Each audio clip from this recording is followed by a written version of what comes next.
With razor-sharp teeth, blue stripes, and long runs, this fish is definitely an offshore superstar. Tonight we're talking Wahoo here on the Chevy Florida Insider Fishing Report.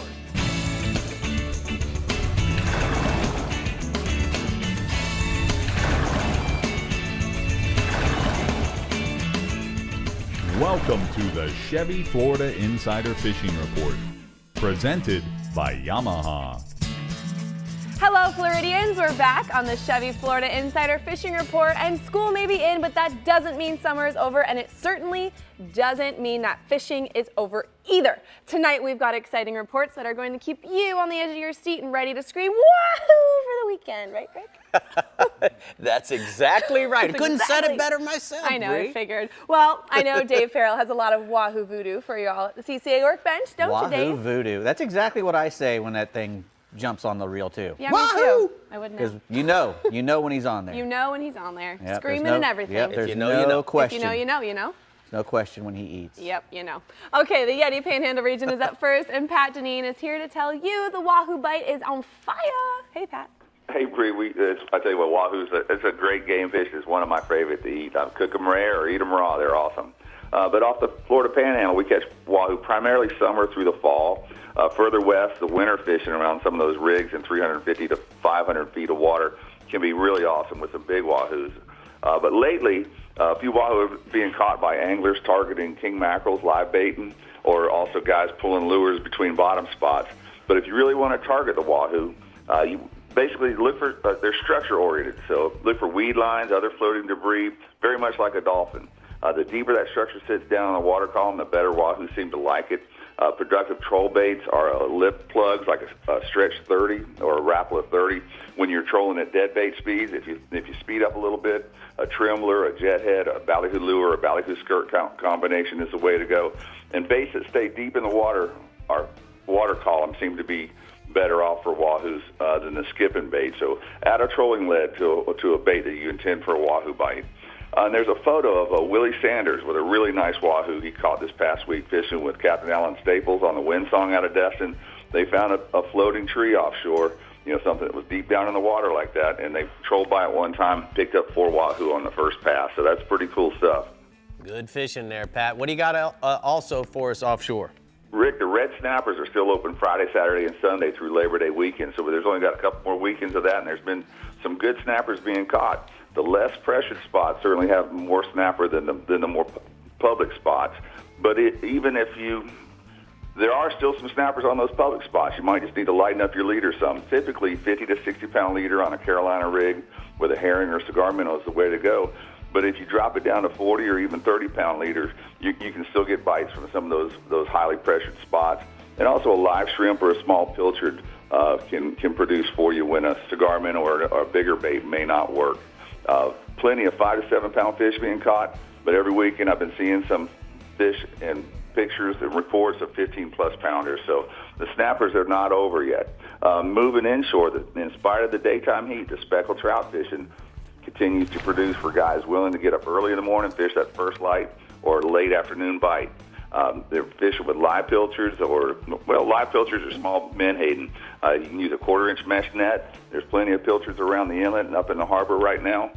Anchor up on the edge of a grass flat or up current of a depression on a grass flat and liberally chum with some live bait to get them fired up, and then fish your bait, either free line it or underneath the cork.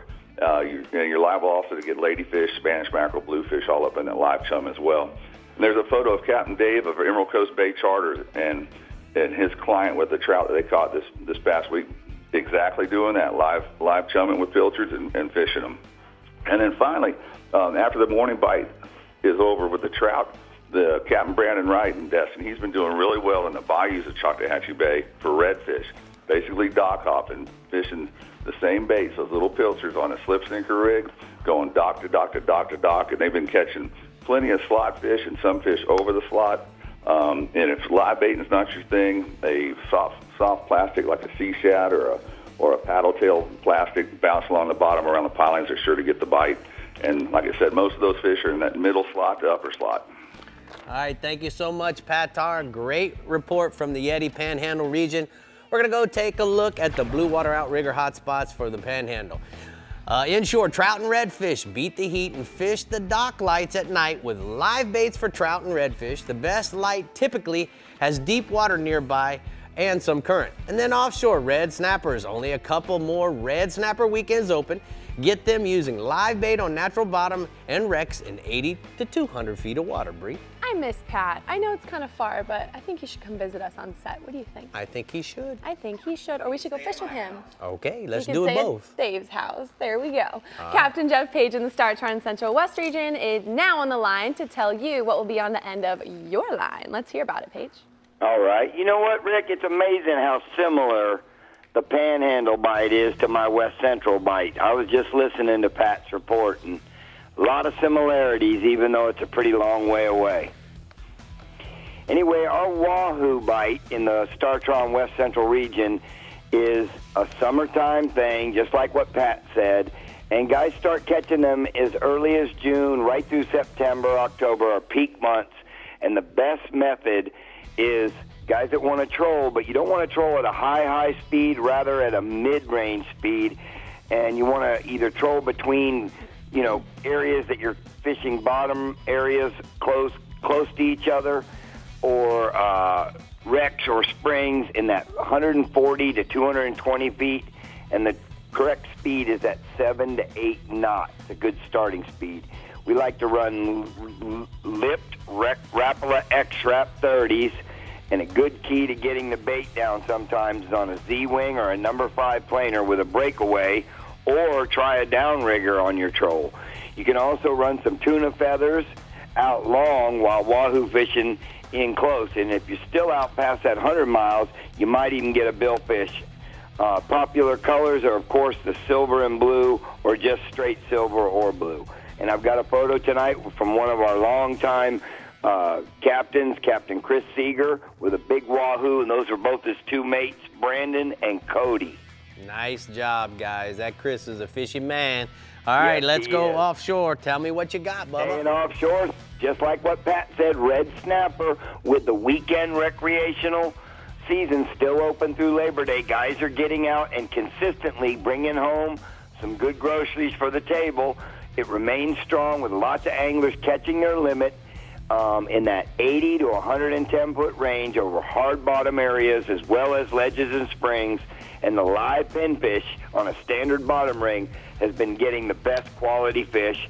And I've got a red snapper photo tonight of young Evan Kirk, who's the son of Gene Kirk of Ingman Marine, Sarasota. All right, let's go inshore, Bub. Inshore tarpon, with the beach tarpon fishing pretty much over as far as big groups of migrating fish, and the spawn pretty much over. Lots of fish have pushed up into the bay, Rick, in Charlotte Harbor, as well as Sarasota and South Tampa Bay. And what they're doing, they're feeding on schools of hatch bait and ladyfish. And a good way to find these fish is get out early in the morning and watch for the birds and watch for them rolling amongst the ladyfish and the bait fish. Some of the more productive areas are along the east and west wall of Charlotte Harbor, also off the middle grounds in Whale Key and Sarasota Bay, and Emerson Point, Rattlesnake Key, and Joe's Island and Bishop's Harbor in South Tampa Bay. Couple different ways you can attack them.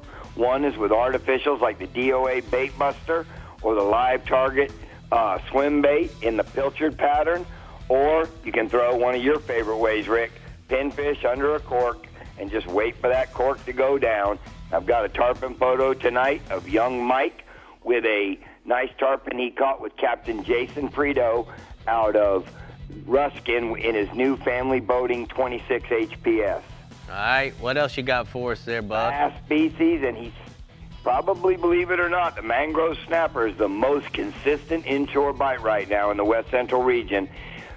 We've been catching them in the passes, Rick, around the bridges, and also on the grass flats throughout the entire region. Again, the keys, finding the big schools of bait, good moving water, small white birds diving on them will give them away. Look for the snappers holding in the cleaner white sand holes amongst the big grass flats. And I'm not talking in 2 feet of water. I'm talking in 5, 6 feet of water, and even 8 feet.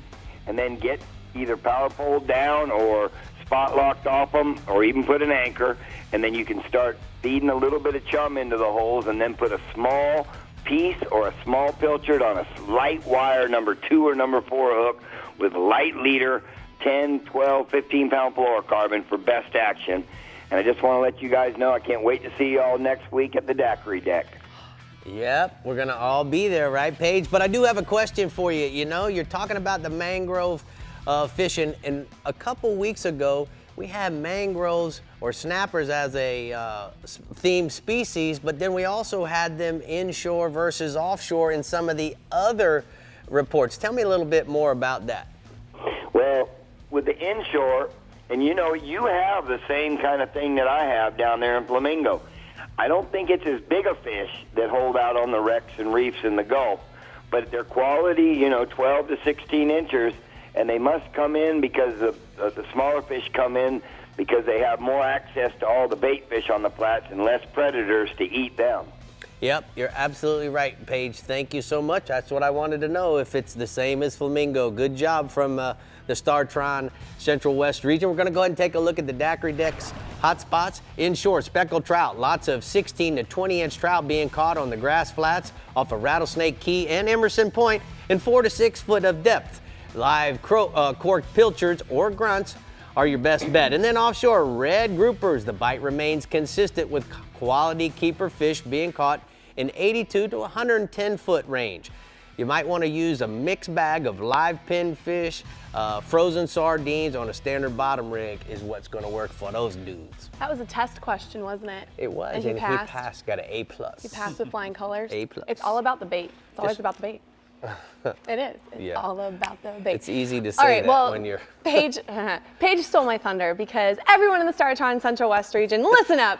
Captain Rick, Captain Paige, and myself will be having a good old time on August 24th from 6 to 9 at Daiquiri Deck in Sarasota. So come join us for amazing food, a little Jägermeister, and a ton of giveaways, and maybe a daiquiri or two for Rick.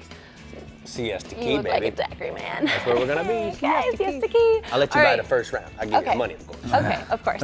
We're taking a quick break from the Wahoo madness, but when we come back, we're headed to the East region and then getting a little looky-loo over at the CCA workbench with Dave for Rigs and Techniques. Got some Wahoo words of wisdom. Well, if I'm fishing off Florida offshore, I'm fishing for Wahoo. That's Heck what I'm yeah. fishing for, because he's my favorite.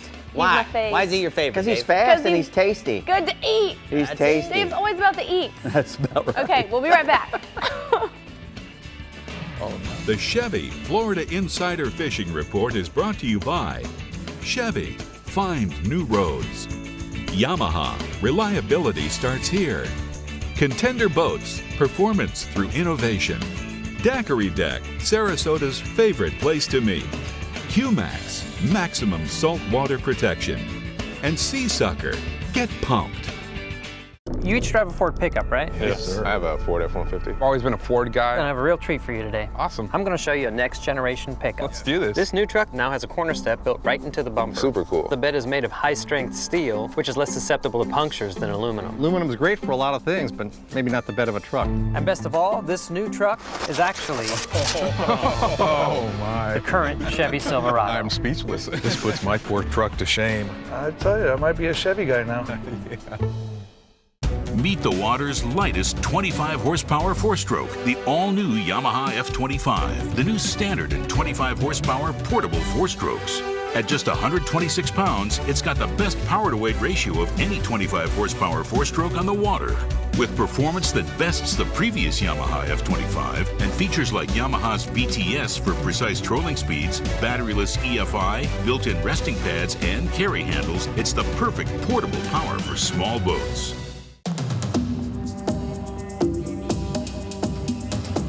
It's one of the most ancient forms of hide and seek known to man. And nobody knows how to play the fishing game better than the backcountry guides and offshore captains of the Florida Keys and Key West. Ready or not, here we come.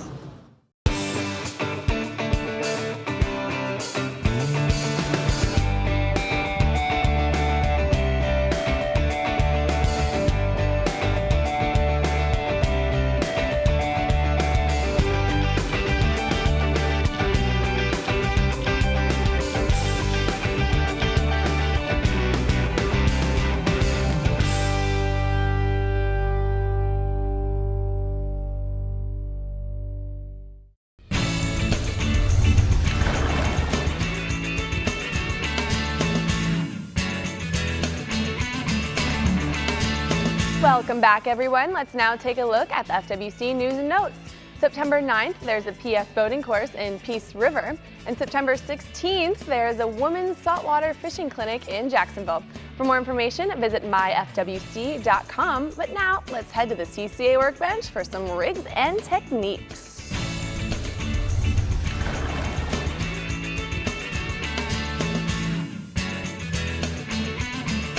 Well, we're here at the CCA workbench, Yes, sir. Dave, and you know, I looked down at your I've list. got and a you've long got list. A dozen or so Yep, points to make, so let's just roll right Well, into we're going to it, start man. off, you know, like I said before, when I'm fishing offshore here at home, I'm trying to catch a wahoo because he's the king. You know, we have dolphin and wahoo and tunas and some billfish, but hardly any billfish up where I live. So we're usually fishing for dolphin and wahoo is the king. So all the stuff that I do is to be able to catch both of those at the same time. Okay. And so we're going to go about, you know, when you're targeting wahoo, you got to realize he's fast. And he wants things that are fast and shiny, and you know he's perfect for that. He's built like an arrow for speed. He's a mackerel, and all mackerel fishes have teeth, and their main way to hunt is to come in really fast and take the tails off bait. So when we're king mackerel fishing or Spanish mackerel fishing or wahoo fishing, we have to use wire to keep from those very sharp teeth. A wahoo's teeth are probably some of the sharpest natural things I've ever come across. I mean, that's because they actually swim through a bait. When they're wanting to eat it, they just swim right through it and take the tail off. And sometimes when we're trolling, they'll come up from underneath a bait and they'll skyrocket on the bait. So we'll see them 10, 15 feet out of the water with a plug in their mouth or a ballyhoo that's half a ballyhoo, because usually the other half is still down there. And and a lot of times what's really amazing with these fish, how sharp and fast they are, you could be trolling a ballyhoo on the surface and a wahoo will come and skyrocket on your bait, and the bait won't come out of the clip, won't move, and you reel your bait in, you got half a bait. I mean, that's how sharp their teeth are. That's real. They won't come out. So we're going to go down to talk about the little wire. You have to use wire. I got number 9 single strand wire. Here, use one of these. This is number 9 single strand wire. It breaks at like 100 pounds. It'll probably catch most of the wahoos that you will encounter. If you're fishing someplace where you're going to see 80 or 100 pound wahoos, you might go up to 10 or 12 pound wire, or number 9 or number 12, because it'll go on up. Also, you notice on this rig, I've got a long shank hook on here. Right. And what that does is it gets that hook further back in the bait. If they're still taking your tails off, you use the stinger. Add the stinger and that's the stinger rig, and that's use the same kind of wire that you make your leader out of, and you make it 2 or 3 inches, sticking past out, and put it in the tail of the bait. So the tail, or you can even let it hang as long as it's real close to the tail of the bait. Right. And the fish comes up and he goes to take that tail, he gets a big chunk of that too. Using like a real Super X strong VMC number 3 XX. Right. Round eye is really good. The wahoo are going to be around structure, so you're going to want to look for places like reefs, wrecks, any kind of ledge, a good drop off. Any of those type of structures is what you're going to want to do, and you want to have current. A big piece of structure with no current isn't really doing you any good. If you're marking bait and you have a good current ripping across it, keep coming across that structure at different angles until you get a bite. If they like it coming straight with the current, then you just turn around and you keep doing that over and over again. Sometimes they like it coming the other way. Sometimes they like it cross current. But whenever you start going across that chunk of structure, whatever it is, if you keep getting bites going one way, obviously you just keep going and hitting that same strut. Same presentation. Wahoo like flashy stuff. A lot of the stuff you see here is purple and pink, and it's got a lot of mylars on it. They like things that are shiny. They're in a big, deep blue all of the time. So the stuff they're targeting is very bluish. So you want to try to get something that's going to catch their eye. They eat a lot of blue runners. They eat a lot of little tuna fishes. So if you can match that sort of look, a lot of blacks and purples with mylar as well. You want to have that shiny stuff as well. But by the same token, a lot of times you can't get them to bite that dark stuff, and they like gaudy stuff. Oranges, yellows, pinks with the mylar, all that kind of stuff. Foils, anything that gives that flash. And what that does is it's telling that wahoo that there's some bait that's flashing, and that's what we want him to think. A lot of stuff they'll pull nowadays will even have a spinner on it. When you go long range fishing and stuff, they'll have a big blade on the back of it to make it spin. Now, if you're not getting bit on the plugs and you're coming over that thing, if you have some live baits on board, that's really great. Blue runners again, bridled up with a circle hook and a big wire leader. Use trolling sinkers if you're going to want to go fast, and keep stuff down low, like Pat was saying. They like stuff that's not always on the surface. They like it 2 or 3 feet under the water. And if you're going 15 knots, you're going to have to use a trolling sinker to keep your baits and or your lures down there deep. Otherwise, they'll want to come up, especially stuff like this. It'll turn into a boat. Gaffing. When you gaff these fish, when we catch them, be very careful because of those teeth. Hit them in the head. That avoids, putting a gaff in the back of the fish and the meat. Also, when you pull him in, his head is up. If you gaff him in the tail and he comes into the boat with his head pointing down and he falls off, he can really injure you. So hit him in the head. Good tips. Yeah. What do you think, Bree? I've never heard you so quiet, Rick. Dave, those are some great Wahoo words of wisdom. He put a Wahoo muzzle on me. Yes, he did. All right, we're now in the East region with Mike Holliday, and in Palm Beach, the Wahoo are feeling the need for some speed. Hey, Mike. Hey, Bree, that's absolutely the truth. The best way to catch a Wahoo is to target them. And in my region, that means getting your baits below the surface with either a trolling sinker, a downrigger, a planer, or a wire line, and speeding up your troll.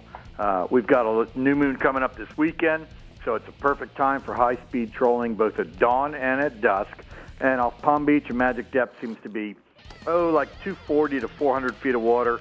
While off Jupiter and Stewart, it's more like 110 to 280 feet with a hot spot like in 120. And then off Fort Pierce, Dave was talking about structure. The steeples, which is a lot of these big humps of structure that stick up, a reef that stick up on the bottom, north of Fort Pierce, and 160 to 250 feet of water, that holds a lot of Wahoo all the way through the fall months. And keep in mind that Wahoo, really like to eat a big bait, which is why a lot of people target them, use like a, a red and black or a purple and black Islander lure with a double-hooked horse ballyhoo or a big swimming mullet. There's still a lot of bonito around, and in some places like around Push Button Hill, there's also a lot of juvenile blackfin tuna, and the Wahoo like to eat both of those species. So, you can slow troll a live bait, or you can pull big swimming plugs, like a Yozuri bonita or a Williamson Wahoo catcher. Average weight of the Wahoo in my region is going to be like 20 to 40 pounds, but I know of a 100-pounder that was caught this week out of Palm Beach. So there are some big fish. Don't bring a knife to a gunfight. The other bite we got going on, this has been kind of an outstanding summer for school-sized kingfish in that 8 to 20-pound range with a lot of fish in that 12-pound range. And, that's just a good sign of what we might see in the next few years as those fish grow older. The key to finding these fish right now is to find the bait schools. So places like the Loran Tower Ledge, the Sand Pile, the 6 Mile Reef, and the offshore bar off Fort Pierce, they're all holding good concentrations of kings. If you're looking for a big king for a tournament, the place to go is to either Fort Pierce or Vero Beach and fish off the beach where there's been a handful of smokers that are dogging those bait schools that are close to shore. And then, as always, a favorite bait for kingfish is going to be a live or dead Spanish sardine, either fished on a light number 4 wire stinger rig or 40-pound monofilament 3-hook Palm Beach rig. If the water's really clear, like you get off Palm Beach, you want to go with that Palm Beach rig, you'll just get a lot more bites. You can also use thread fins, pilchards, mullet, blue runners, or goggle eyes, or you can troll ballyhoo, or even, just cast a jig to them if you start marking them and getting into them pretty thick. And I got a photo there. That's James Salentry, and that's your typical school-sized kingfish that we're seeing right now.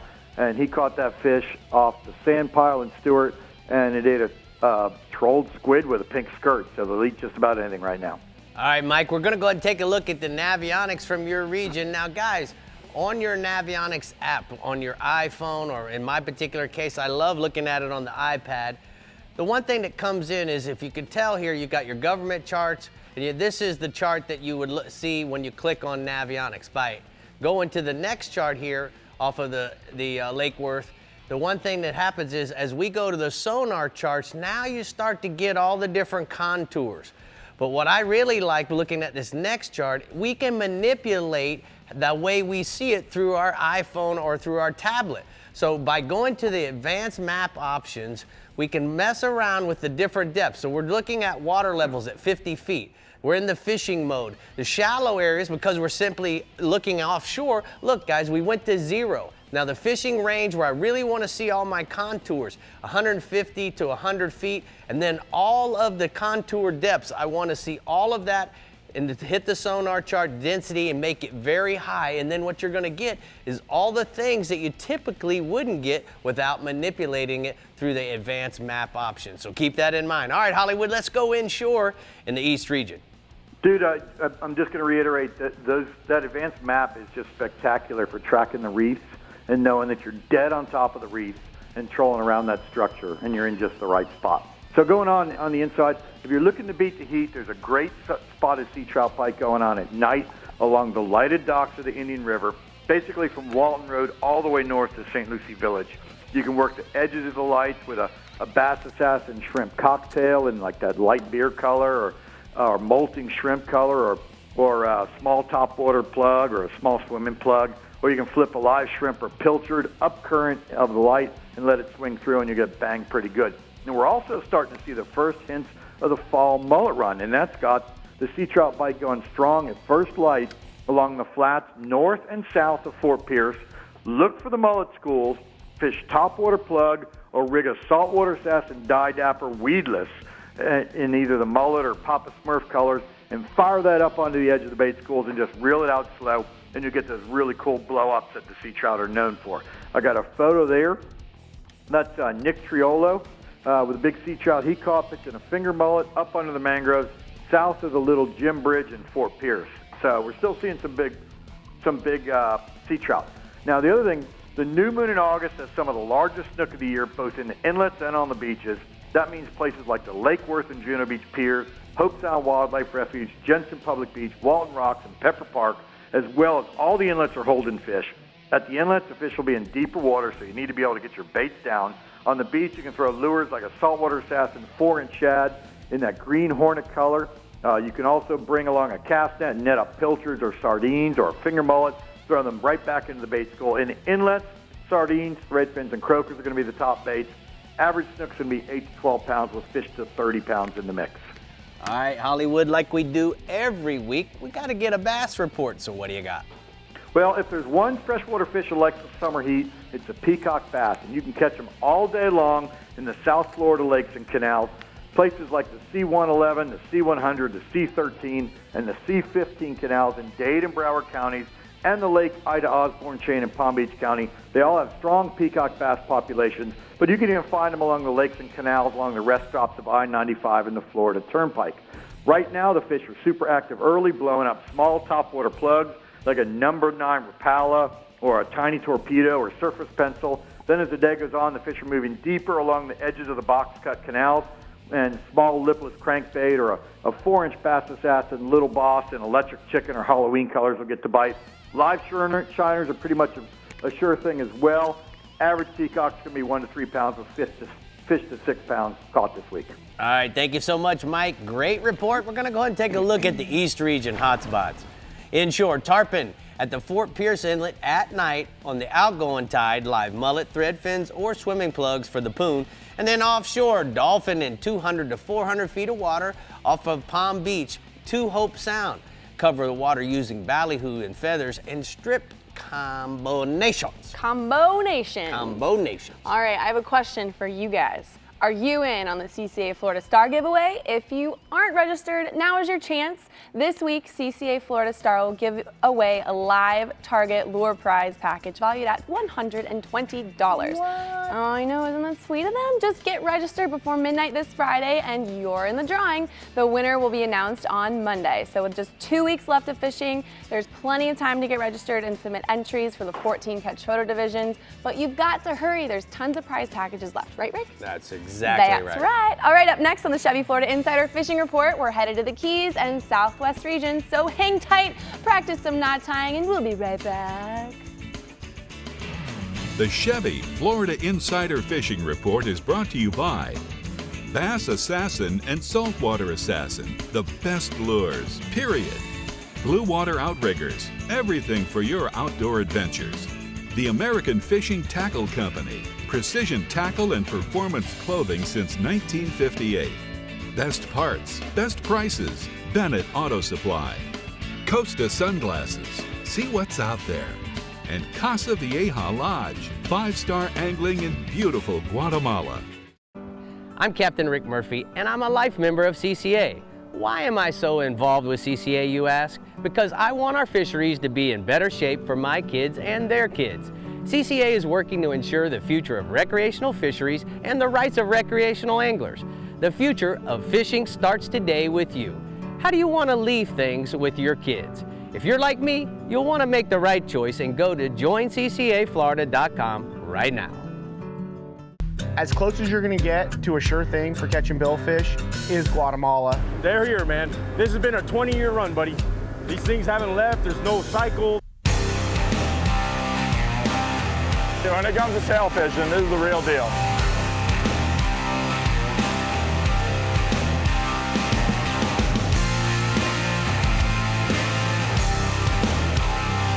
The amount of sailfish here is ridiculous.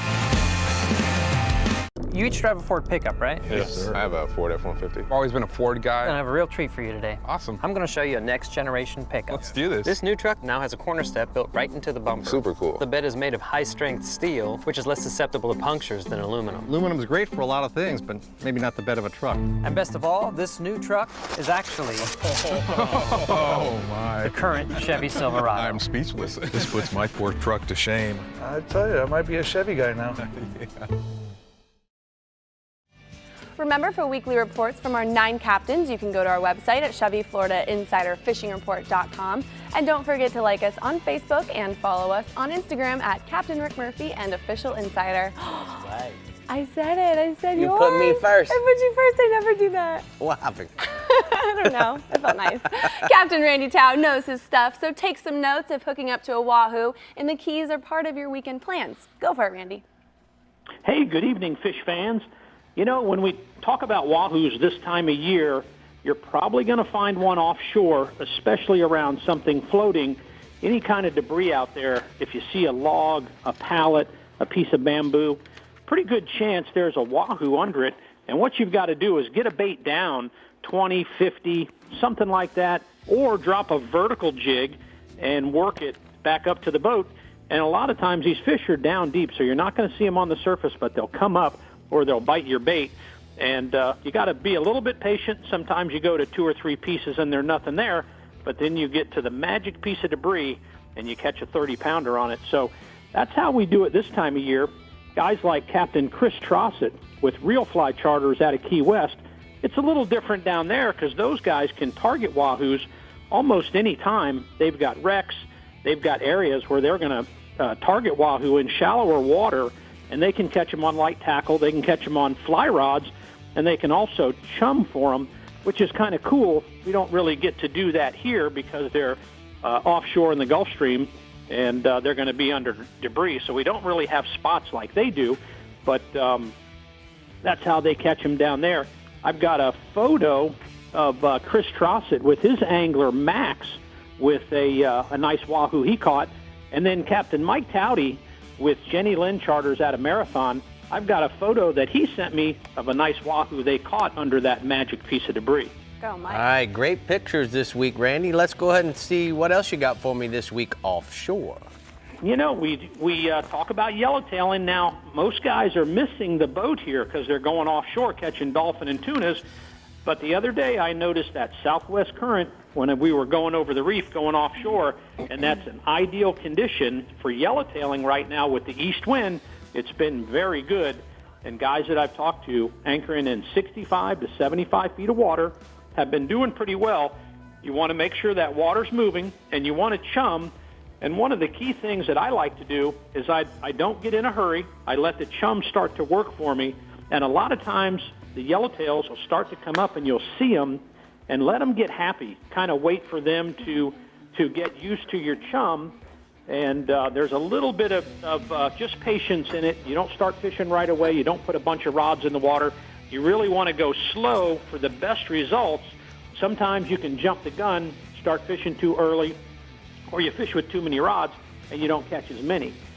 Captain Jack Carlson with 2 Conch charters at a marathon and big-time bait and tackle, he knows how to catch these yellowtails on a regular basis down off a marathon. And I've got a photo of his first mate, JC, with a lunker yellowtail. Whoa, that is a stud, Brandy. That's a happy yellowtail. All right, let's go inshore. Any stud bonefish around this week? You know, I've been talking about these slimy things a lot more than I should, but I have to give credit where credit's due, and there have been quite a few bonefish around the Islamorada area, and a lot of these guys are taking advantage of it because they're close to home. You're not having to run across the bay to find them, and guys are telling me it's pretty consistent where they're finding these fish. Now, they're not big. They're anywhere from, 3 to 5 pounds. And if you catch the early morning or the late in the day tide where it's coming in, and that's from a low tide to about mid tide, these fish are up on the flat tailing, and you can have a lot of fun catching them. And then during the middle of the day when you have that high water, these fish are actually in a little bit deeper water along the edges of the flats in 3 to 5 feet, and you're going to notice the off-color water, and that's where these mudding bonefish are going to be. Captain Tim Klein, our local bonefish expert who fishes out of the Lorelei, is telling me every day he's got at least an hour or two of bone fishing, and I've got a photo of his son James with a nice bonefish they caught. That's good. I love seeing those kids fishing. All right, what else you got for me this week, Bub? Well, you know, you talk about bonefish, you got to have permit in there too, and the permit fishing still remains good. We're coming off of that full moon with big tides, and there's quite a few around. They're not far from where you're going to go bone fishing. Captain Richard Black, he fishes out of the Lorelei also. He is one of the best at finding bonefish and permit, and I've got a photo of a permit his young angler, Khalib, caught a few days ago to go along with a Grand Slam. Man, Richard Black really as good as it gets. Way to go. Thanks for sending us those pictures, Richard. We're going to go ahead and take a look at the Florida Keys hotspots. Randy says that this weekend you should go bonefish. Fish early and late in the day on the incoming tide for tailing fish. Look in 3 to 4 feet of water along the edges on dead low tide for mudding fish, and then offshore yellowtails anchor in 65 to 75 feet. And make sure you have moving water behind the boat. Start chumming and then wait until you see them show up before you start fishing. I'm noticing so many more photos with kids in it, and it makes me so happy. Yeah. We're doing it, Rick. We are. We're doing We it. got to make Younger sure that next generation goes. Absolutely. All right, there's always tournaments happening in the Florida Keys, so let's see what's coming up. More than 40 species of fish are targeted during the Key West Fishing Tournament, continuing through November 30th. There's no entry fee, and participants receive citations and qualify for a variety of prizes. The Robert James Slam Celebrity Tournament is set for September 8th through the 10th in Key West, in the first of 3 tournaments in the annual Redbone Celebrity Tournament series. Anglers target tarpon, permit, and bonefish to achieve the coveted Flats Grand Slam. Redbone events raise funds for cystic fibrosis treatment and research. Set for September 15th through the 17th, the Herman Lucerne Memorial Backcountry Fishing Championship is named after the man known as Mr. Everglades. Anglers are to target multiple species only in the boundaries of Everglades National Park. For 18 years, the Take Stock in Children Backcountry Challenge in Key Largo has offered anglers the opportunity to win coveted trophies for trout, snook, and redfish. This year's tournament is set for September 22nd through the 24th. And if that is not enough tournament for you, Andy Newman always has more, so let's hear it. Well, hi guys. The Marathon International Bonefish Tournament is scheduled September 15th through the 17th. It's the longest running tournament in the Florida Keys. Now, the tournament recognizes individual and team champions scoring releases of the largest bonefish and permit and top anglers in fly and Grand Slam divisions. Hey, there's even the wet pants champion. Of course, that's for anglers who wade from shore. For more Marathon Bonefish Tournament details, call 305-304-8682. And for more information on all tournaments in the Florida Keys, it's always flakeys.com. Thank you very much, Andy. The Bell's Southwest region is home of the one and only Ronnie Houston, and he has your one and only report for this weekend, that is. Hey, Ronnie. Well, like always, it's always a pleasure being here. You know, the wahoos in the region is not typically an everyday species, but, you know, there are those guys that are interested, so here's a couple little tips that'll get you going to work on the wahoos. You know, you want to concentrate and starting in depths of about 140 feet, and you can work out to about 600 feet. But probably the best method to find these fish is going to be looking for debris, weed lines, especially that have a lot of bait, and would be high-speed trolling. Now, you want to troll in anywhere from 12 to 16 knots, using trolling leads and lures.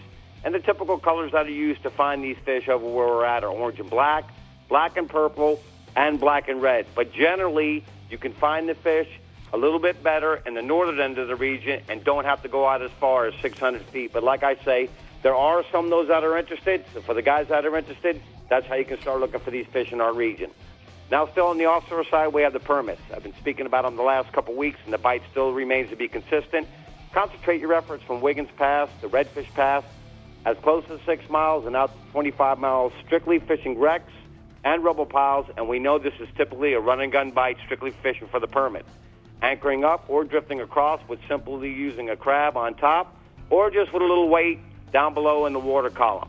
Now, a gentleman who's been watching the show for quite some time, who loves the reports we give every week, has followed our tips and worked our patterns and has finally caught his first permit working the pattern. That's Mark Bloomston with his first permit, 40 feet of water, caught on a crab, and it's 23 pounds. Good job, Mark, and thanks for the email. Nice. Now, on the inshore side, we want to concentrate on the redfish. Now, we've had a lot of rain and the water's tannic. I truly believe this is what made the redfish bite a lot better in the last couple of weeks. Concentrate from Lossman's River to Pavilion Key. Tides to concentrate on right now would be the last half of the incoming to the first half of the outgoing on the outer Gulf Islands. Now, you also want to concentrate on looking for mullet schools. Groups of fish have been traveling with these mullet. Now, early in the morning and late in the evening, generally when the water is a little bit cooler, you want to use our artificials to include the Bass Assassin Salty Snack and Molting, Gold Spoons, and Top Water Walk the Dog lures. The redfish go after the lures and won't catch them treble hooks. Throw the artificial Gold Spoon back at them. But later on in the day when the tide's high, I strongly recommend knocker rigging with cut mullet and cut ladyfish. Also, the snook bite's been good, but you know what? Temperatures cool down a little bit after afternoon rains. Concentrate at night from Punta Gorda, Cape Coral, and the Estero Bay area, concentrating on intercoastal docks and seawalls. Now, for me, the shadow lines have been best. Good water movement is also the key, whether it's incoming or outgoing.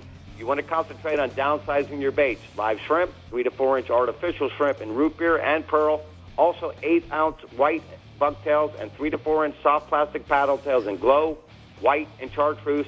Steady retrieve on all those lures. If you don't, the fish will figure out, won't bite. And I got a picture of a gentleman who was fishing down with me the last couple of days down south, beautiful weather, Albert Huff, with his first big snook and the biggest snook he's ever caught, strictly using a top water plug. All right, Ronnie, thank you so much. We're going to go ahead and take a look at the hot spots from the Bell Southwest region. Ronnie says that inshore tarpon, Charlotte Harbor to Sanibel, nighttime bridge spans using live mullet, pinfish, ladyfish, and 4 to 6 inch swim baits, and then offshore mangrove snappers and yellowtails in 55 to 75 feet of water. Marco to Sanibel, chumming and using a live shrimp. Well, there's still a ton of fun to be had here on the Chevy, Chevy Florida Insider Fishing Report. So if you're in the southeast region, prepare yourselves. And then we're going to go have some fun with Dave at the CCA workbench for some new products. Yeah, Ain't that right? Absolutely. Where is he? Where is Dave? Where did Dave go? Oh, look. Dave must have to be a potty break. Dave! Is that some of your new products I there? like it, Dave. You're a manny. You're a mannequin. I like it. The mannequin. You look so skinny, Dave. Manny Petty. We'll be right back, guys. The Chevy Florida Insider Fishing Report is brought to you by the Florida Keys and Key West. Come as you are. FWC, the Florida Fish and Wildlife Conservation Commission. Navionics, we start where the road ends. Soft Science, Supreme Comfort Footwear. Power Pole, swift, silent, secure. Real Legends, exclusively at Bell's. And Maverick Boat Group, makers of premium boat brands Maverick, Hughes, and Pathfinder. Yamaha's 4.2-liter V6 offshore 4-strokes. For those that like their V6 lighter, faster, and stronger, setting new standards for power, efficiency, speed, and lightweight. Built for the rigors of offshore boating, packed with Yamaha's legendary reliability. And now Yamaha's 4.2-liter V6 four-strokes offer a choice between digital or mechanical controls to match your rigging preference. Yamaha, reliability starts here.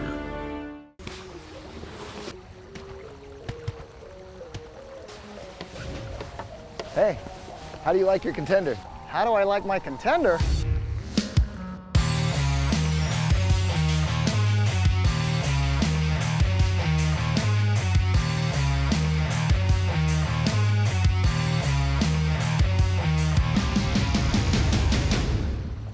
What's not to like? Dude, I just saw a contender, and man, I gotta give me one.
Well, we're here at the CCA workbench, and if the people only knew what goes on there in the commercial rigs, huh, Dave? But we got a lot of cool products, a lot of colorful products tonight, so let's get with it. Well, we're going to start off, the Bass Assassin people have kept coming out with cool new colors, and this is some new ones for their Saltwater Assassin, the Little Boss.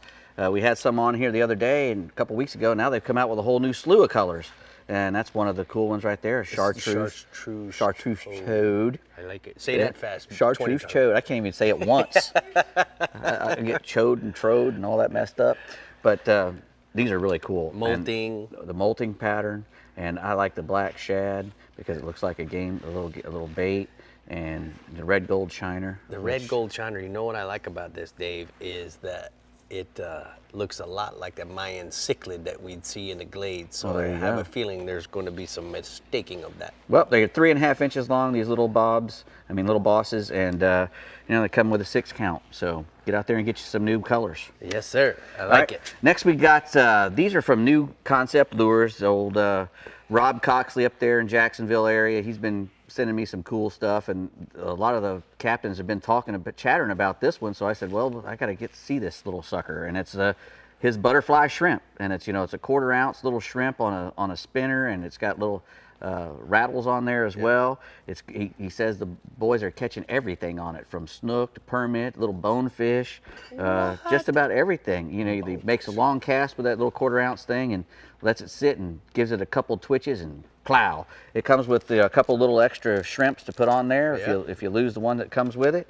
So a variety of different colors. Yeah, comes with a chartreuse and red and silver and gold. So speaking of all colorful, the good stuff. Dave, you got some really good looking. These are very nice trolling plugs. Actually, is what they call them. It's, you know, it's a good thing to dress up a ballyhoo or even just put a hook in it and troll it. And really weight it. Yeah, exactly. These would be great for the wahoos we were talking about. You know, you put a ballyhoo behind there, or put behind this on a trolling rig.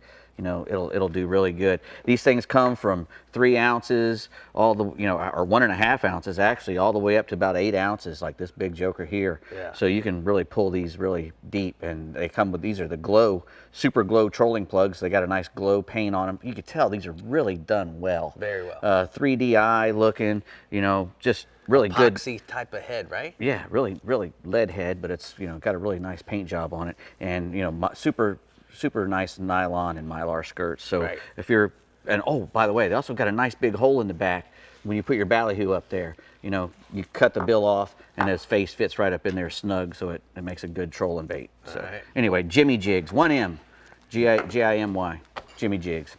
All right, this is this is our new deluxe tackle bag from CCA. You can get this at Academy. You know, they have that big promotion going, think red, see blue. And what that means is when you buy some of this CCA stuff, it goes towards, you know, your state and this coastal conservation. So this is a really nice bag. It's very water resistant, ripstop construction. It holds 3 full-size boxes. It's got the integrated pouches on the side for all your toolbox, you know, tool stuff. Right. You know, a really nice top, you know, so you don't have to worry about opening the whole box if you want to put your special stuff in the very top. It's got a molded plastic bottom, so it keeps it up off the deck, you know, it keeps water from getting in through the bottom area.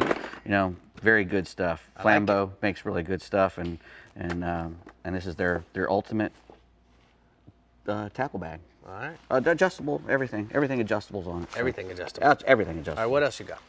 Well, we got some Extreme Clean from Starbite. I use this stuff on everything, man. It's great for your car, for your boat, your dog, anything. I would, you know, if your dog comes in stinking. What's really good about this stuff is it takes stains off. Yes. Like you wouldn't believe it. Yes, it does. So if you're, you know, dripping ballyhoo stuff all over your boat, and it gets on your fiberglass, this stuff gets it off. It does. Really, really good stuff. You know, Starbite Extreme Clean. Yeah, I like it because it seems like sometimes at the boat ramp, we pick up a little grease, little tar, and guess what? Having one of these in the boat, yeah, it works good on everything. You know, rubber, metal, fiberglass, whatever you want to clean.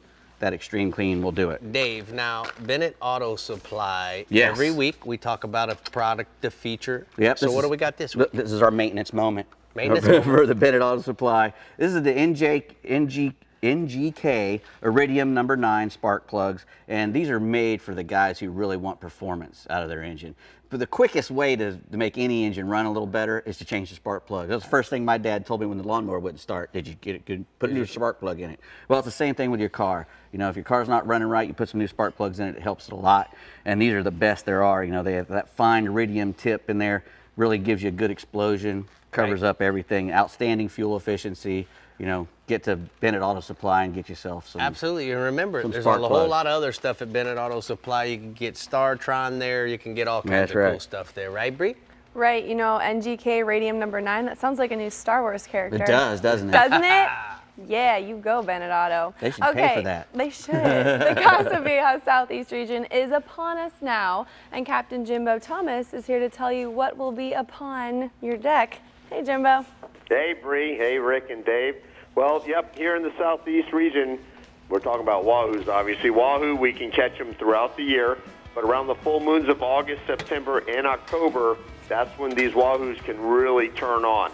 One of the most productive ways to catch Wahoos is to fast roll weighted lures at 10 to 15 knots, or you can slow down to 6 to 8 knots and fish a sea witch and strip combo or 3.5 to 4 drone spoon on a wireline outfit or behind a number 2 or number 3 planer. Now, Wahoo also love to eat live baits fished under the kite or on the flat lines, and you'll get more bites with big baits.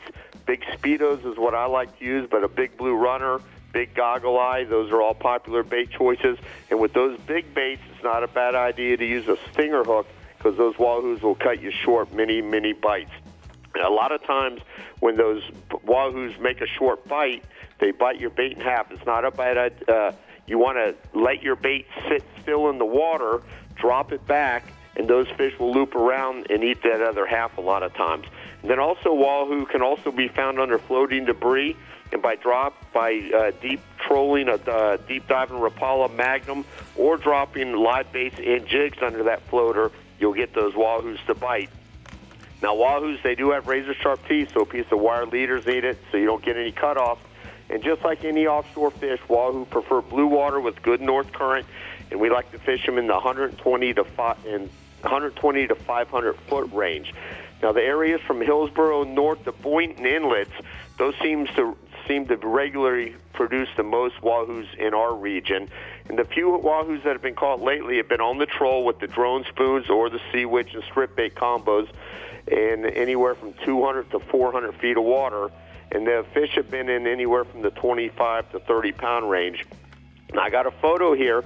This is Dean Soror with a beautiful 67 pound wahoo that he caught off Key Biscayne with Captain Steve Thomas aboard the saline solution. Nice. That is a nice fish. We don't see them like that too often, unfortunately.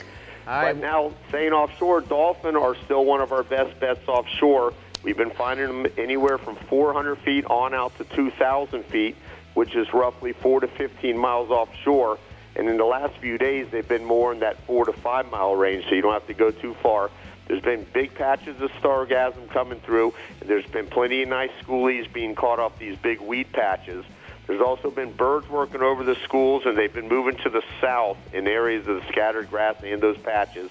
And if the grass isn't too thick, you can troll through them with rig ballyhoo along with small lures and feathers, but I still prefer to go in the tuna tower and sight cast live and cut baits to these fish. You can also get in front of these birds and cast to the fish, or just soak your baits around those weed patches. And there's still a lot of small blue runners and other small baits hanging under those grass patches, so you can sabiki up some live baits for the well. And most of the fish have been nice-sized schoolies in the 6 to 8 pound range, and I'm sure there are some larger ones out there. And I got another nice photo. This is an estimated 40 to 45 pound dolphin caught by the Salyers family and friends off of Fowey Light. Those kids all teamed up to catch that fish. I'm glad you clarified that, because I was going to say, whoa, we got a lot of cheering. All right, what you got inshore? All right, inshore, we got catch and release snook fishing in the inlets. Still our best bet. The snook are schooled up in all of the inlets of the region and being caught on live pinfish, pilchards, herrings, and croakers. Fish near the bottom on a Jupiter rig. A lot of the fish have been in the 20 pound range, so you want to use at least 50 pound leader, 5.0 to 6.0 circle hooks. There's no live bait available. You can catch these snook on flare hawk jigs or 4 to 5 inch DOA or Bass Assassin jerk baits worked along the bottom. Now, both the incoming and outgoing tides have been good when the water's been murky. Otherwise, the outgoing tide's been best early in the mornings or late in the afternoon into the evenings. Then we got bonefish inshore, and on the flats of South Biscayne Bay, bone fishing has been best first thing in the morning before the water gets too warm, or just after one of our daily afternoon rain showers. On the outside flats from Ragged Key south to Angelfish Creek, tailing fish have been right up along the shoreline early in the morning on the higher stages of the tide. Then the inside flats from Caesars Creek to Broad Creek have also been holding schools of bonefish that can be found mudding on the flats that have good tidal flow. Most of the fish are being caught on small live crabs, but decent live shrimp will work, along with quarter-ounce pink or brown skimmer jigs and crab pattern flies. All right, thank you so much, Jimbo. We're going to go ahead and take a look at the hot spots from the Casa Vieja Southeast region inshore. Snook, catch and release the snook in your local inlet drifting live baits along the jetties on the outgoing tide and offshore. Dolphin, troll, or cast live and cut baits to dolphin offshore around the weed patches and under birds. Okay, mateys, we're making our way north to the northwest and northeast regions with only the best of the best here on the Chevy Florida Insider Fishing Report. There you have it. The Chevy Florida Insider Fishing Report is brought to you by Rapala. Catch the latest at Rapala.com. Startron cures and prevents ethanol fuel problems. Yeti, built for the wild. CCA Florida, the voice of recreational anglers for over 30 years. Strike Zone Fishing, your fish hunt paddle store. And Guy Harvey, marine wildlife artist and conservationist.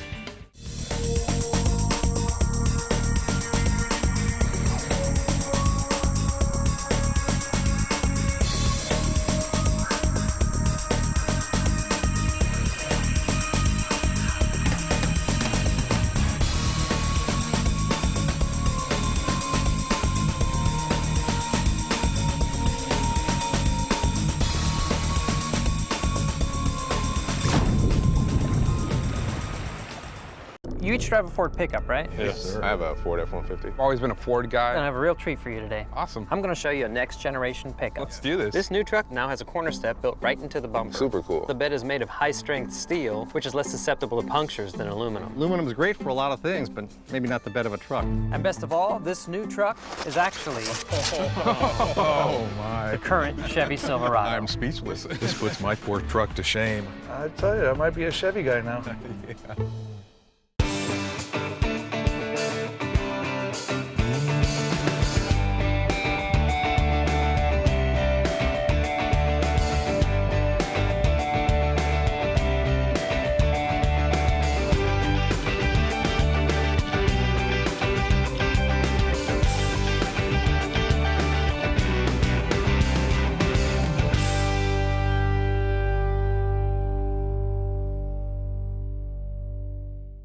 Flagler Construction Equipment is your certified Takeuchi equipment dealer, servicing 55 counties in Florida. With Takeuchi, you get brute strength combined with bulletproof durability. That means low downtime and optimal production. Flagler Construction Equipment is the partner for all your Takeuchi sales, service, and rental needs, and your first and last stop for legendary customer service and support. Pros know Takeuchi. Get to know Flagler Construction Equipment by stopping by one of our 6 locations or visit us on the web at www.flaglertakeuchi.com. Hey guys, this week we're talking about a bunch of special edition trucks, and there's nobody better to answer our questions than Edward Bailey from Chevrolet. Now Ed, tell me a little bit about what we're talking about this week. Well, Greg, it's always great to be on the show. And I'm great to talk about the special edition trucks, because yeah, it's one thing to talk about some of your factory equipped and the standard packages like the great High Country in front of today, but it's another thing to talk about the factory equipped and right from the factory special editions, starting from anything from the Blackout Edition, which we've probably all seen, Blackout Edition, or the Midnight Edition, which is kind of the higher end of that for really deep woods, or a Rally 1 or a Rally 2. You start to chrome out a lot of your features with the grille and mirrors and really chrome out a truck to make it custom. There's the cool custom stripes. Cool stripes. There's the Custom Sport. We have a Realtree Edition that puts a really conservative hue of camouflage inside the truck and outside. And then you jump up into the HDs, and the HDs have their own special editions. Everything from an Alaskan Edition, which may not buy down here in Florida, but you've also got the Custom Sport or a Blackout Edition there.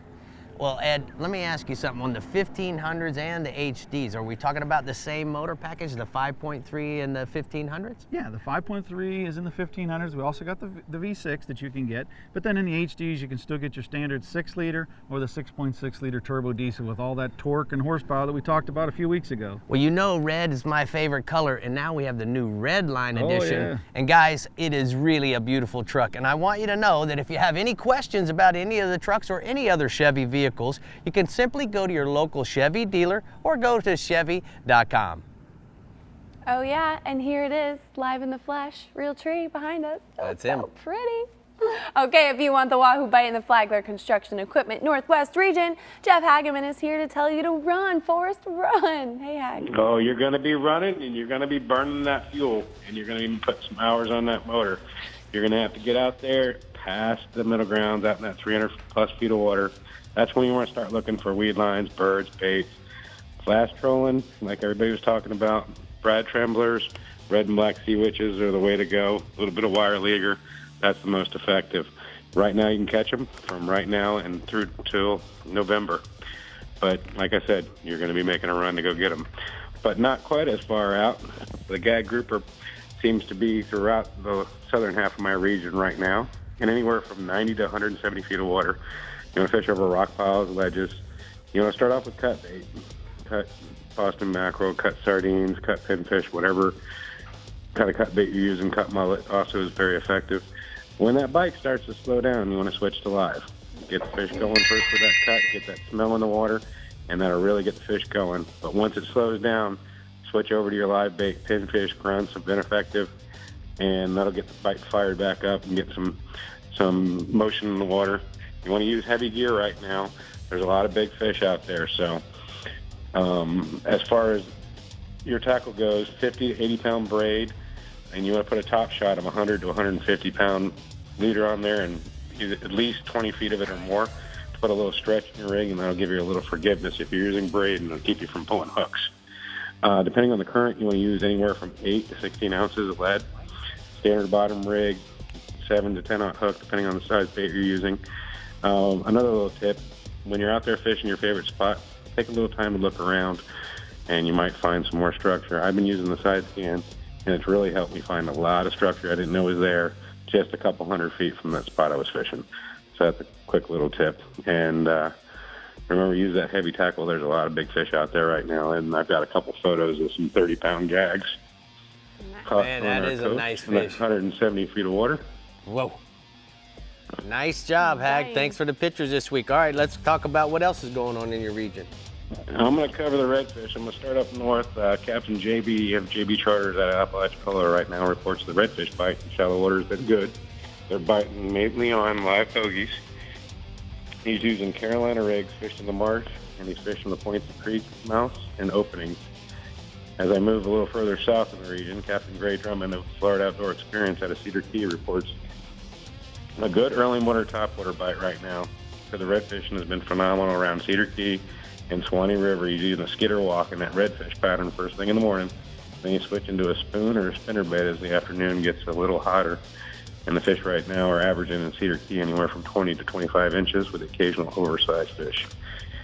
Moving a little further south, Captain Mario Costello of Talltail Charters out of Plantation Inn in Crystal River reports the redfish bite's been around the mangrove shorelines right now from Crystal River to Homosassa. And he's targeting them right now in the middle of the tide where the current's the strongest. And he's using live shrimp or live pinfish on a 3/0 to 4/0 circle hook. Most of the redfish right now are ranging anywhere from 24 to 30 inches. And I've got a photo of a redfish caught by Captain Mario on a recent charter. All right, let's talk about some snook, bub. The snook bite right now in the lower half of the region is still remaining strong. You want to fish the outer bars, beaches, passes right now. Pinfish, grass grunts, and sardines have been the preferred baits, either free-lined or lightly weighted, and in the best part of the tide. As far as artificials go, jerk shads and a 1/4-ounce jig head is hard to beat. When you want to be out there is both the incoming tide, the strongest part of the tide has been the best. Most of the fish have been averaging right now that 25 to 27. A lot of those males are still out there right now. But the occasional big females are still out there too. Those 30 to 40-inch fish are still being caught pretty frequently. All right, thank you so much, Hag. Great report from the Flagler Construction Equipment Northwest region. We're going to go ahead and take a look at the hot spots. Captain Jeff says inshore snook on the beginning and the end of the outgoing tide. Use pinfish grunts with a 1-ounce lead drifting in the passes, and then offshore mangrove snappers on high relief structures using small pinfish and sardines. Well, Tommy Derringer's face from the Strike Zone Northeast region is here and ready to tell you all about what's going on in his region. Hey, Tommy.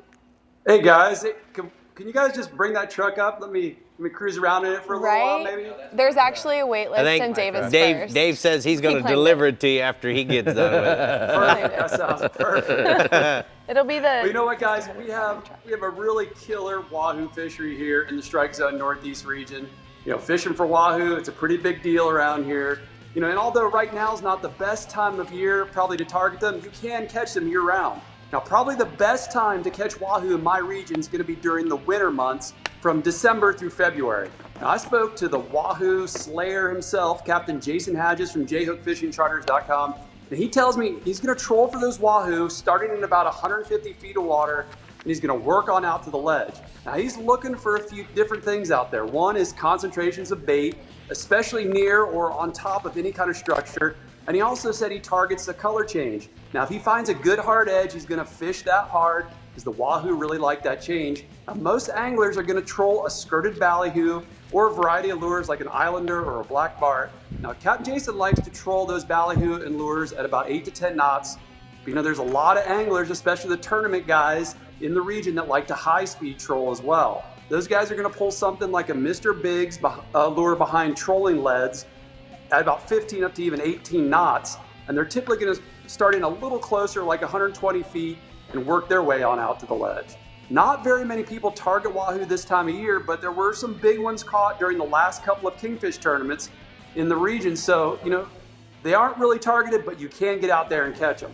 Now, I've got a picture here. Captain Gibb from the angryseas.com sent me this picture of Brian Fogarty with a nice wahoo he caught with Captain Gibb this past tournament season out of St. Augustine. Nice picture. Now, staying offshore, you know, there's a really good mixed bag of snappers offshore right now. But the triggerfish, they're spawning this week and they're wide open in those 130-foot plus depths. I spoke to Captain Billy from EndlessSummerCharters.com. He tells me he's been getting easy limits of those triggerfish with even quite a few throwbacks. He's using a chicken rig with either squid or, even better, according to Billy, is going to be cut pieces of bonita. Those triggers, they're great bait stealers. That bonita is probably going to stay on the hook a little bit longer. You're going to find the triggers mostly on live bottom, live rock piles, ledges, that type of stuff. And you're probably going to find some nice vermilion snappers and some porgies in the same areas right now. I got a photo. This is Captain Billy with a monster 11-pound triggerfish that he caught in a ledge recently in about 130 feet of water. Now, moving inshore, we've got a couple different things happening in the redfish department this weekend. We've got a good flood tide in the late afternoon. Now, usually the first few floods here in the late summer, it's going to be really good. Those reds are up in the grass looking for those crabs. Look for Spartina flats that don't usually have water on top of them on a normal high tide. Get to that spot a little early enough to follow the tide in so you can watch the fish come up on the flat. Those redfish are going to eat just about any soft plastic as long as it's rigged weedless, but I like a smaller soft plastic paddle tail or shrimp in either golden brim or a root beer color. But really, when it comes down to it, you got to make a nice soft presentation, and that's going to be the key. Now, we also have a good midday low tide, and the redfish, they've been schooling up along the banks of the ICW throughout the region. So look for the big mullet concentrations and fish either alive or a cut mullet underneath those schools of bait. I got another picture here. My buddy Chris Sensi sent me this photo of Yeti rep extraordinaire Tim Creasy and his fly-caught flood tide redfish. Now, also the tarpon, they've really shown up behind the shrimp boats this week. Just get out there, get behind the shrimpers, wait for them to dump the bycatch overboard. The sharks are going to put on quite a show. They really have the last few days. They're just going to go nuts, eat as much of that bycatch as they can, and then you'll probably start to see a few tarpon as they slack off a little bit. Just scoop up a couple of those floating fish from the slick, rig them on an 8/0 VMC circle hook, and then you can beef up your leader to 80 to even to 100 pound. Those tarpon behind the shrimp boats, they aren't really leader shy, and you want to use some pretty heavy tackle to get them in as quick as you can. And there's some big ones out there right now too, 100 pounds, even a couple probably in that 150 pound range. So some really big tarpon out there. Great report, Tommy. We appreciate you tuning in via FaceTime every week. The garage looks great. We're going to go ahead and take a look at the hot spots from the Strike Zone Northeast region. Thanks, bud. Tommy says inshore, redfish along the ICW banks from Palm Valley to Mayport on the lower stages of the tide. Fish live or cut mullet under schools of finger mullet. And then offshore, triggerfish in 130-foot depths on rock piles and ledges. Use squid or chunk bonita on a chicken rig. Chicken rig. Anything with a chicken's good. Anything with a chicken. Good. Fried chicken. Dion's chicken. Yeah, chicken on a chain. You love that. Chicken on a chain. All right, if you're from the Central East region, hang in there because we've got your weekend bite future in the palm of our hands right here on the Chevy Florida Insider Fishing Report. Was that good of an Irish accent? Not too much. Not too much. I'll work on it. The Chevy Florida Insider Fishing Report is brought to you by Chevy. Find new roads. Yamaha. Reliability starts here. Suffix. The world's most hardcore fishing line. The IGFA. Conservation through education. Get your hands wet. Flagler Construction Equipment. Your exclusive Takeuchi dealer. And Okuma. Inspired fishing.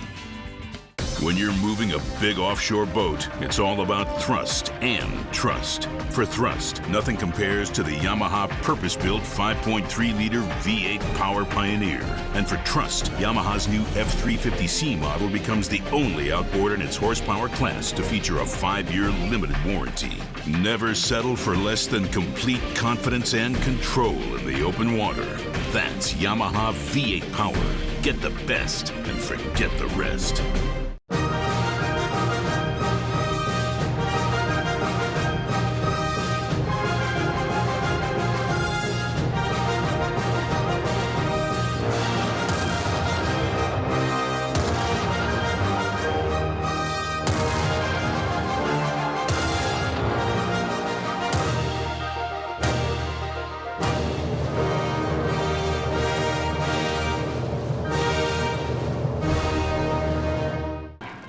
Remember the glory days of gasoline? It's just not made the same anymore. Kick your gas into gear with StarTron. Pump up the performance in all of your engines.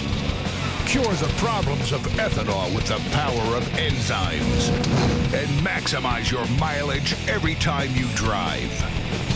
Kickstart your engines with StarTron.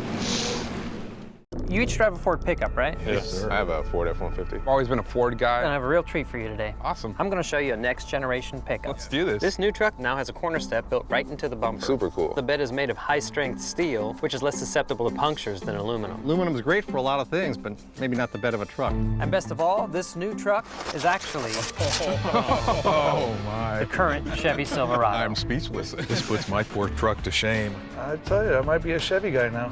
Yeah.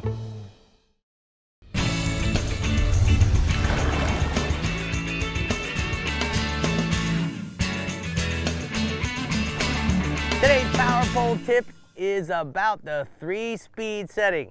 Now, power pole anchors are completely customizable for the way that you fish.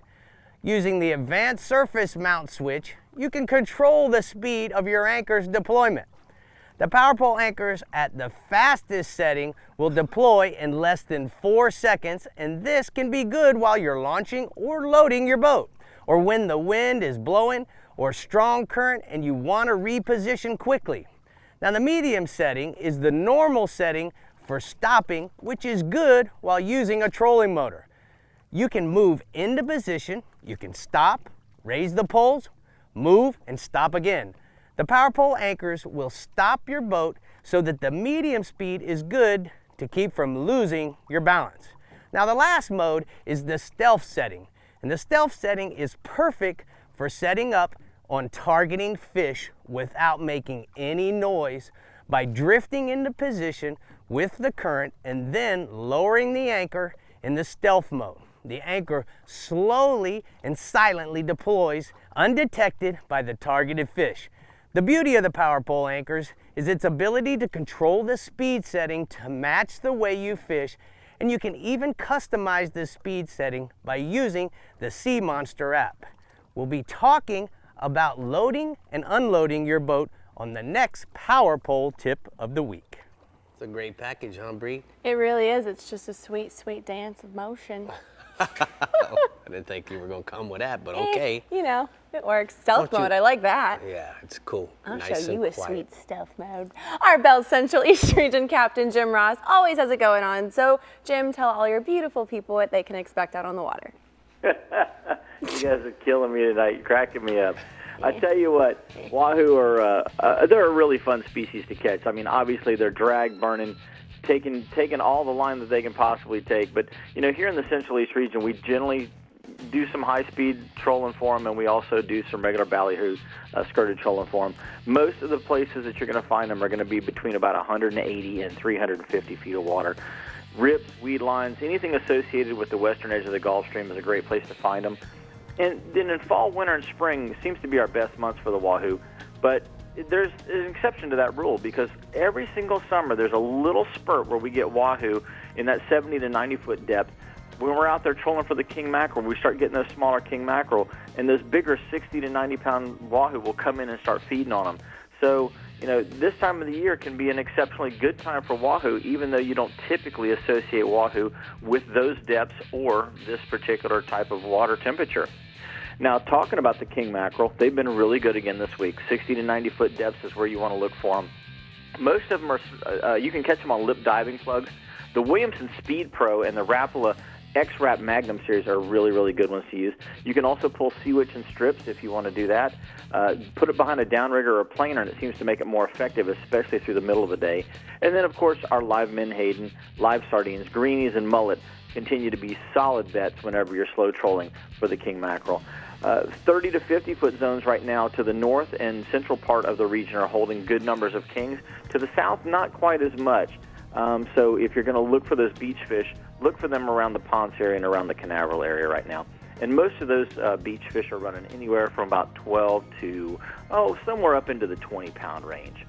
Now, swinging inshore, we got a bunch of tarpon running around in the backwaters in the Mesquite Lagoon, and that's where Captain Mike Mann has been sight fishing for them with live baits in the Edgewater and New Smyrna area. Now, Mike's been using the pigfish suspended under a float. That's where he's getting his best hookups. But, you know, they'll also hit pogies and pilchards and mullet, especially in the Indian River and the Banana River. There's some big schools of those fish right now, 70 to 125-pound class fish in the Indian and Banana. Around the ICW waterways, anywhere where there's spoil islands, the NASA Causeway Bridge, the Pineda Causeway Bridge, the Melbourne Causeway Bridge, really, really good places to find those big fish this week. And then lastly, we've got snook. Now, the snook action this week throughout the region is starting to get a little better. The slot-sized fish and a little bit larger fish are holding near the jetties at all three inlets. So big snook can be found at Ponce, at Canaveral, and at Sebastian. They're also holding near bridge fenders and pilings in the New Smyrna area and at Sebastian as well. So don't forget those fenders. Pigfish and croakers are your two best baits right now in the daylight hours. Storm swim baits and Rapala X-Rap plugs and flare hawks are your best baits at night. The moon's going to be really strong coming up here with this next new moon. So look for, you know, that real strong feeding, especially right at dusk and dawn. And our average snook right now is running 28 to 38 inches. And I've got a picture here of Mike Renfro with a really nice snook that he caught on a croaker down at Sebastian Inlet not too long ago.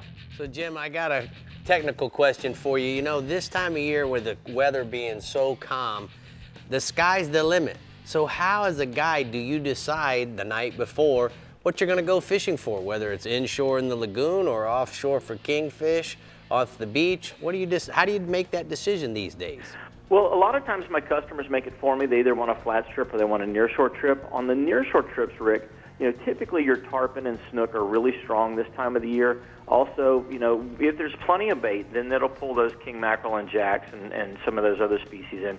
But I'll tell you, the best part about this region is we have so many diverse places that you can fish. We've got freshwater for bass, we've got saltwater flats for reds and trout, we've got inlets for snook, and then we've got those beaches for the tarpon and kings. There's everything you could ever want right here in the Central East region. Hey, I want to hear a little bit more about the bull redfish in 20 to 40 feet of water. What's that about? I saw it in your hotspot. We're going to show people in a second. Yeah, there's some big schools of reds running around out, especially between Canaveral and Ponce right now. You'll find them blowing up on bait fish whenever they pull into a bait pod. And so big topwater plugs, and you can have just an absolute fun time with those big old bulls. All right, guys, get those Skidder V's tuned up. We're going to go ahead and take a look at the Central East hotspots. The sea sucker hotspots are inshore, jack, snook, redfish at Sebastian Inlet, free line live croakers and greenies near the bridge fenders or the jetties, and then offshore bull redfish breed. Giant schools are roaming in 20 to 40 foot depths between Ponce and Canaveral. Cast large Rapala plugs or any type of live bait on a VMC circle. Now that sounds like fun. That does sound like epic fishing. Epic. Let's go. Epic. Let's go. You're Redfish King. We can go up. I can go. Let's go. All right. The Wahoo reports are in, folks, which means you need to stay hooked for a minute longer so we can tell you what we're fishing for next week. We will be right back. You each drive a Ford pickup, right? Yes, sir. I have a Ford F-150. I've always been a Ford guy. I'm gonna have a real treat for you today. Awesome. I'm gonna show you a next generation pickup. Let's do this. This new truck now has a corner step built right into the bumper. Super cool. The bed is made of high-strength steel, which is less susceptible to punctures than aluminum. Aluminum is great for a lot of things, but maybe not the bed of a truck. And best of all, this new truck is actually Oh my. the current Chevy Silverado. I'm speechless. This puts my poor truck to shame. I tell you, I might be a Chevy guy now. Yeah. The ultimate predator has evolved again. Now, Yamaha VMAX SHO Performance is prowling the waters in 4 hungry, exciting new models. With their 4 valves per cylinder and double overhead cam fuel-injected design, these advanced 4-stroke predators are taking performance to a whole new level. Vicious, lean, efficient. VMAX SHO. The pack is growing.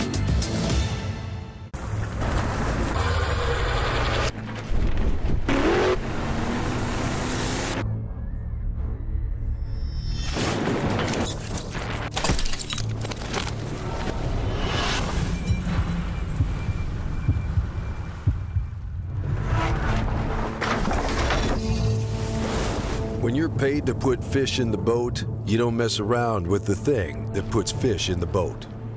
Always use the best line. Thanks for tuning in to the Chevy Florida Insider Fishing Report. Be sure to like us on Facebook and follow us on Twitter and Instagram to keep up with our captains, contests, and appearances. You never have to miss a show. You can find full episodes, special segments, and updated fishing reports from your region right on our homepage. Just head to ChevyFloridaInsiderFishingReport.com for everything you need to know to stay hooked up. Okay, everyone, get ready for next week because we are talking, finally, snook. Wow!